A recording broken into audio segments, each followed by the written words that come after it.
I am Anupam Gupta, Assistant Professor, Biani Group of Colleges. On behalf of Guru KPO, welcome you. Today I will show you how to solve assignment problem. Today is our first lecture.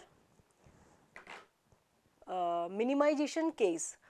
4 salesmen has given and 4 jobs has given. Service time in hours for each job when handled by each salesman is given. How should the salesman be allotted appropriate jobs to minimize the total service time? 7 minus 7 0. यहाँ पर हो गया column operation complete. अब हम आते हैं हमारे step number 3 पे. Third is draw lines.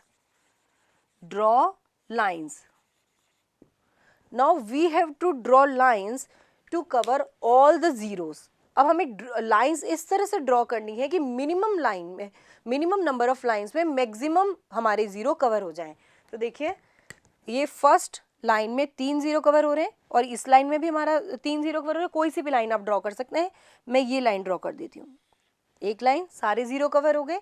अब यहाँ पे 2 जीरो कवर हो रहे हैं या 1 हो रहा है, तो मैं एक लाइन ऐसे ड्रॉ कर देती हूँ. ये वाले जीरो कवर हो गए. और तीसरी लाइन में या तो ऐसे भी ड्रॉ कर सकती हूँ, ऐसे भी कर सकती हूँ. मैं ऐसे कर देती हूँ. ओके. तो अभी हमारे सारे जीरो कवर हो चुके हैं. मैंने 3 लाइन ड्रॉ की. Fourth step is check the condition.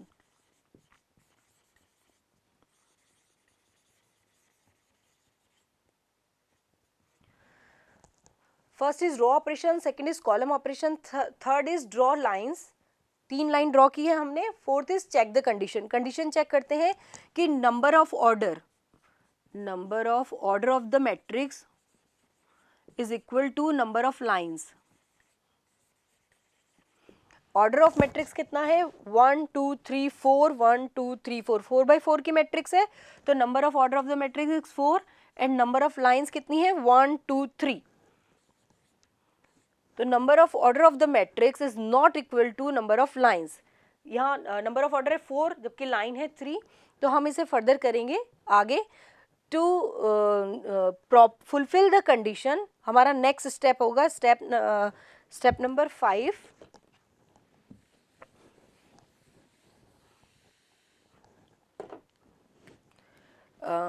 Step number 5 उसमें हम क्या करेंगे? जितने भी अनकवर्ड एलिमेंट हैं, from all the uncovered element select the minimum element. यहाँ मैंने ये अनकवर्ड है, ये सब कवर्ड है और ये अनकवर्ड है. जो मिनिमम अनकवर्ड एलिमेंट है उनमें से, जो अनकवर्ड एलिमेंट है उनमें से मिनिमम मैंने एलिमेंट सेलेक्ट किया and subtracted from all the element.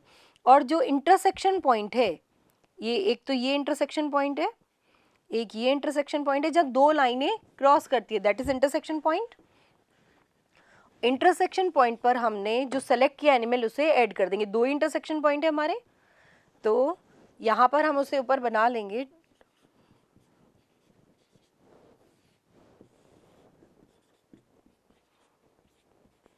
देखिए इंटरसेक्शन पॉइंट पे तो हम 2 ऐड कर देंगे. हमने 2 सेलेक्ट किया है. अनकवर्ड एलिमेंट में से मिनिमम एलिमेंट सेलेक्ट करना है और उसे इंटरसेक्शन पॉइंट पे जोड़ देना है. और जो अनकवर्ड एलिमेंट है उनमें से उसको लेस कर देना है, सब्ट्रैक्ट कर देना है और बाकी जो एलिमेंट्स उन्हें एज इट इज लिख देना है. तो सबसे पहले में जो इंटरसेक्शन पॉइंट है 4 z, इधर इंटरसेक्शन पॉइंट है 0 तो ऐड होकर 2 हो जाएगा. जो कवर्ड एलिमेंट है उन्हें एज इट इज लिख देती हूँ. उन्हें एज इट इज लिख देंगे 0 0. इंटरसेक्शन वाले पॉइंट लिख दिए मैंने और जो कवर्ड है उन्हें भी लिख दिया. अब जो अनकवर्ड है, अनकवर्ड में 2 सेलेक्ट किया. 2 - 2 0, 27 - 2 25, 36 - 2 34, 7 - 2 5, 33 - 2 31, 17 - 2 15. यहाँ पे as it is 0 3 0. Now we have to draw again. We have to draw lines again. यहाँ पे अगर मैं ऐसे करती हूँ तो 2 लाइनें कवर, 2 जीरो कवर होते हैं. यहाँ पे भी 2 जीरो कवर होते हैं. तो यहाँ ऐसे भी कैसे भी ड्रॉ कर सकती हूँ. First line, second line, third line, ऐसे भी कर सकती हूँ फोर्थ लाइन और यूँ भी ऐसे कर देती हूँ फोर्थ लाइन. बस आपको एक ही चीज़ ध्यान रखनी है, you have to draw minimum number of lines to cover maximum zeros. जितने भी ज़ीरो हैं वो सब आपको कवर करने हैं, बस मिनिमम नंबर ऑफ लाइंस आपको ड्रॉ करनी है। और now 6th we have to assign single और unique zero in each row. देखिए यहाँ पे फर्स्ट रो, अब इस जो हमारे पास मैट्रिक्स है इसमें फर्स्ट रो में एक ही ज़ीरो है, इसको हम ये असाइन कर देंगे। इससे इधर या इधर दूसरा कोई भी ज़ीरो होगा तो वो कैंसिल हो जाता है। सेकंड रो में 2 ज़ीरो हम असाइन नहीं कर सकते, थर्ड रो में हम इसे असाइन कर देंगे तो इसके ऊपर वाला ज़ीरो कैंसिल हो जाता है।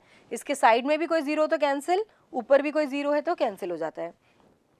इसमें 2 ज़ीरो हैं, हम असाइन नहीं कर सकते। फिर हम कॉलम वाइज, फर्स्ट हम रो वाइज देखते हैं, रो वाइज जितने असाइन हो सकते हैं हम कर देते हैं, अगर नहीं होते तो हम फिर कॉलम वाइज चलते हैं। फर्स्ट रो में हम 0 असाइन कर सकते हैं, कर चुके हैं। सेकंड कॉलम में, फर्स्ट कॉलम में हम कर चुके हैं, सेकंड कॉलम में 2 ज़ीरो हैं, नहीं कर सकते। इसमें हम हो चुके हैं। फोर्थ यहाँ पे हम असाइन करेंगे, यहाँ पे इस कॉलम में एक ही है तो इसके साइड वाला ये कैंसिल हो जाएगा। अब एक ही बचा है ज़ीरो, तो ये भी हम इधर असाइन कर देंगे। तो हर एक कॉलम में और या हर एक रो में हम एक ज़ीरो असाइन कर चुके हैं। तो हमारी वैल्यूज़ W को हमने C वर्क असाइन किया। यहाँ देखिए वापस मेन क्वेश्चन में आ जाइए, W को हमने C वर्क असाइन किया, 39 आवर्स लगते हैं।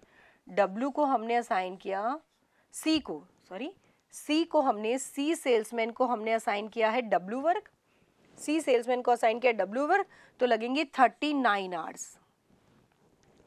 उसके बाद में बी सेल्समैन को हमने असाइन किया एक्स वर्क, बी सेल्समैन को हमने असाइन किया एक्स वर्क, तो लगेंगे 29 आवर्स। बी सेल्समैन को हमने असाइन किया है एक्स वर्क,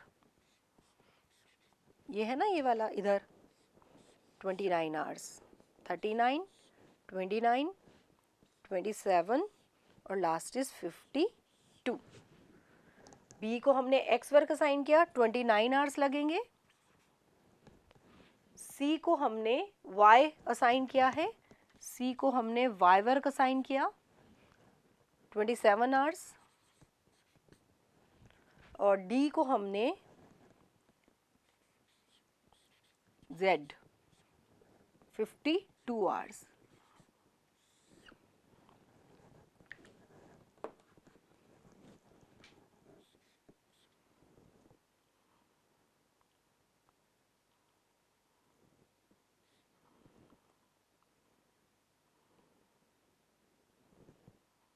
on 47 hours. तो फाइनली 147 आवर्स लगेंगे इस काम को असाइन, इस वर्क को कंप्लीट करने में, और this is the minimum time जिससे कि सेल्समैन उस काम को कम्प्लीटली असाइन कर सकते हैं। डिफरेंट तरह के क्वेश्चंस असाइनमेंट के देखेंगे हमारे नेक्स्ट वीडियो लेक्चर में। Thank you.